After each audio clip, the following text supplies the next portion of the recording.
ඔබට කිසිම සම්පතක් නැත්තම් හිතන්න මොනවා හරි වැඩක් කරන්න ඔබට කිසිම සම්පතක් නැහැ. කිසිම සම්පතක් නැතත් ඔබට සම්පත් දෙකක් ඔබ තුල තියෙනවා කියන එක තහවුරු කරන්න. මොකක්ද ඒ සම්පත් දෙක? සමහරවිට අපේ කාලේ අපි වටින්නේ නැහැ. මට මේ කාලයෙන් කරන්න වැඩක් නැහැ. මම කරන්නේ මොකද්ද? මට සම්පත් නැහැ කිය අපි අපේ කාලේ නාස්ති කරමින් ඉන්න වෙලාවේ අපි ඒ නාස්ති කරන කාලේ මුදල් බවට පරිවර්තනය කරනවා. මම දවසේ හොඳම කාලයේදී කළ යුතු හොඳම දේ මොකද්ද? සමහර වෙලාවට වැඩක් පටන් ගන්න නැද්දි අපි හිතමු ඒක වෘත්තීය වැඩක් එහෙම නැත්නම් ව්‍යවසායකත්ව වැඩක් එහෙම නැත්නම් අපි ෆන් එකකට කරන වැඩක් පටන් ගන්න ගුණත් යද්දී අපිට මුලින්ම එන ප්‍රශ්නයක් තමයි මේ මට මේ වැඩේ පටන් ගන්න සම්පත් නැහැ කියලා. රිසෝසස් නැහැ. මේක බොහෝ දෙනෙක් කියන කතාවක්. හැබැයි මේ කතාව අතික්‍රමණය කරපු බොහෝ දෙනෙක් තමයි මොන හරි දෙයක් නිර්මාණය කරලා තියෙන්නේ. සම්පත් නැහැ කියලා හිටියා නම් ප්‍රයිට් සහෝදරයෝ මම හිතන්නේ මේ වෙද්දී ගුවන් යානය නිර්මාණය කළා තියෙන්නේ නැහැ. ඒක ඔවුන්ගේ සටහන් පොත්වල පමණක් සටහන් වෙලා තියෙයි. මොකද රයිට් සහෝදරයෝ කියලා කියන්නේ ගුවන් යාන නිර්මාණය සම්බන්ධ අධ්‍යාපන පසුබිමක් නැති බයිසිකල් හදපු වැඩපොළක් පවත්වාගෙන ගියපු සහෝදරයෝ දෙන්නෙක්. ඔබ දන්නවා ඒ වෙද්දී රයිට් සහෝදරයෝ ගුවන් යානය නිර්මාණය කරන්න සැලසුම් සකස් කරන කාලෙම ඇමරිකානු රජය ආධාර සහිතව ගුවන් යාන නිර්මාණය කරන්න දැවන්ත ප්‍රොජෙක්ට් එකක් ක්‍රියාත්මක කරා. මේ සම්බන්ධව අපි වෙනම වීඩියෝ එකකින් කතා කරන්නම්. ඒතර වැඩිම රිසෝසස් තිබ්බ කණ්ඩායම නෙවෙයි ගුවන් යානය නිර්මාණය කරේ රයිට් සහෝදරයෝ. රයිට් සහෝදරයෝ ගුවන් යානය නිර්මාණය කරලා ඒක ගුවන් ගත කරනවා කියලා කිව්වට පස්සේ ඇතරම පුවත්පත් වලින්වත් ඒක ආවරණය කරන්න ආවෙන්නේ නැහැ. පුවත්පත් බොහෝ ප්‍රමාණයකින් ආවේ නැහැ. පුවත්පත් බොහෝ ප්‍රමාණයක අවධානය යොමු වෙලා තිබේ ඇමරිකානු රජය ආධාර සහිතව ක්‍රියාත්මක වෙමින් තිබුණු ගුවන් යාන ප්‍රොජෙක්ට් එක සම්බන්ධව. මොකද ඔවුන් දැක්කා මේ සම්පතුත් නැති මේ රයිට් සහෝදරයෝ කොහොමද ගුවන් යාන නිර්මාණය කරන්න කියලා. ඇත්තම කතාව ඒක නෙවෙයි. මේ වගේ මොන හරි වැඩක් කරන්න ගියාට පස්සේ අපිට හිතෙනවා අපිට සම්පත් නැහැ. මට අරක තිබ්බනම් මේක තිබ්බනම් මේ වැඩේ ගොඩ දාන්න පුළුවන් කියලා.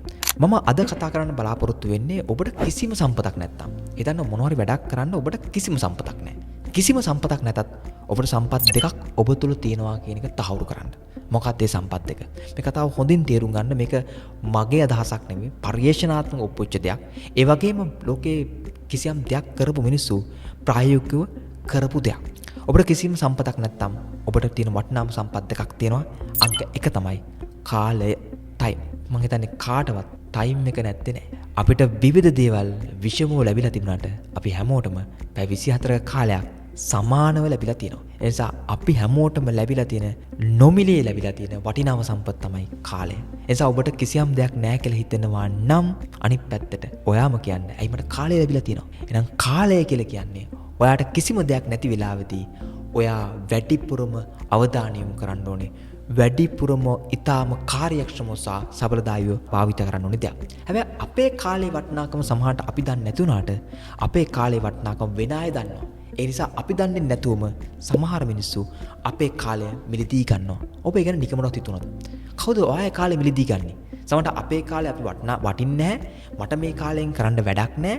මම කරන්නේ මොකද්ද? මට සම්පත් නැහැ කිය අපි අපේ කාලේ නාස්ති කරමින් ඉන්න වෙලාවේ අපි ඒ නාස්ති කරන කාලේ මුදල් බවට පරිවර්තනය කරනවා. එක්තරා පිරිසක්. ඒ වෙන කවුරුත් නෙමෙයි මේ සමාජ මාධ්‍ය.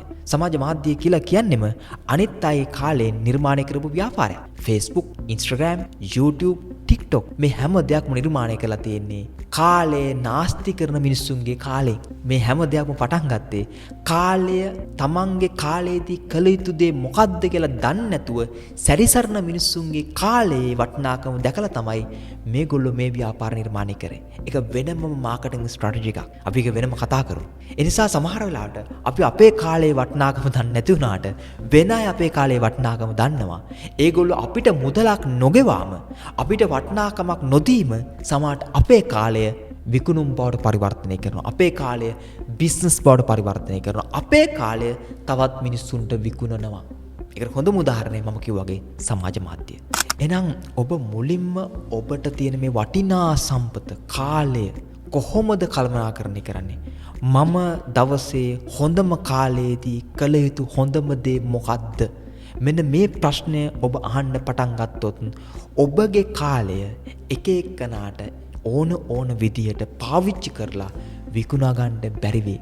ඔබ එවිට ඒකට ක්‍රමයක් නිර්මාණය කරයි. අන්න ඒ නිසා වටිනාකමක් නැහැ, සම්පතක් නැහැ කියලා හිතනවා නම් ඔබට තියෙන හොඳම සම්පත, ප්‍රමුඛතම සම්පත කාලය. නිසා මේ කාලය හරි පරිස්සමෙන් පාවිච්චි කරන්න. කාලය පාවිච්චි කරන්න පුළුවන් හොඳම දේ තමයි මම මේ කාලයේදී කරන වැදගත්ම දේ මොකක්ද කියලා. ඔයාගේ ප්‍රයොරිටි ලිස්ට් එක තියාගන්න. ඒක තමයි අංකික. දෙවෙනි සම්පත තමයි ෆෝකස් එක. නාභිගත වීම, අවධානය. ඔයාගේ ෆෝකස් එක වෙන කාටවත් ගන්න බෑ. ඔයාගේ ෆෝකස් එක නිර්මාණය කරන්න ඔයාට මුදලක් අය වෙන්නේ නැහැ. හැබැයි අපේ ෆෝකස් එකත් අපේ අවධානයත් විවිධ මිනිස්සු අපි දන්නේම නැති විදියට ගන්නවා. එimhe ගන්න කණ්ඩායමක් තමයි කවුද? සමාජ මාධ්‍ය. සමාජ මාධ්‍ය වලදී වෙන්නේ මොකද්ද? ඔවුන් මිනිස්සු ලක්ෂ ගානක අවධානය අරගෙන ඒ අවධානය විවිධ ආයතන වලට විකුණලා ලාභ ලබනවා. බිස්නස් එක හරිම සිම්පල්. හැබැයි අපි කවුරුත් දන්නේ නැති වුණාට ඒගොල්ලෝ අපේ අරගෙන තියෙන්නේ අපේ ජීවිතේ වටිනාම සම්පත් එකේ තමයි අපේ කාලය සහ අවධානය. හැබැයි ඔබ අද ඉඳලා කාලය සහ අවධානයට නාභිගත වීමට අවධානය යොමු කරොත් ඔබට අර නැහැ කියලා හිතන සම්පත් සියල්ලම නිර්මාණය කරන්න හොඳ පදනමක් දාගන්න පුළුවන්.